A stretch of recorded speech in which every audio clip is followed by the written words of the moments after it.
မင်္ဂလာပါရှင်ဒုပ္ပစဘိက္ခုဝိထုကိုပူဇော်ပါမယ်ရှင်မေတ္တာရှိထားပြီးတိကျမြဲမြံစွာပြုလုပ်ရန်တရားတော်ဖြစ်ပါတယ်ရှင်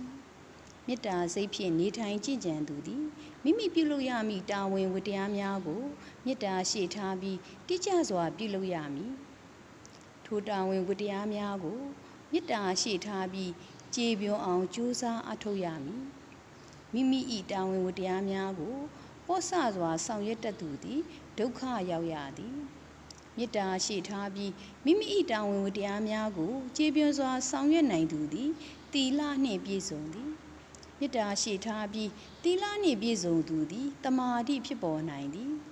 မေတ္တာရှိထားပြီးတမာတိဖြစ်သောသူသည်အမှန်တရားကိုကောင်းစွာသိမြင်နိုင်သည်မေတ္တာရှိထားပြီးအမှန်တရားကိုကောင်းစွာသိမြင်သူသည်ဆင်းရဲခတ်သိမ်းကင်းငြိမ်းသောတဏှိဒုက္ခနှင့်ပြည့်စုံသောနိဗ္ဗာန်ချမ်းသာကိုမျက်မှောက်ပြုနိုင်ပါသည်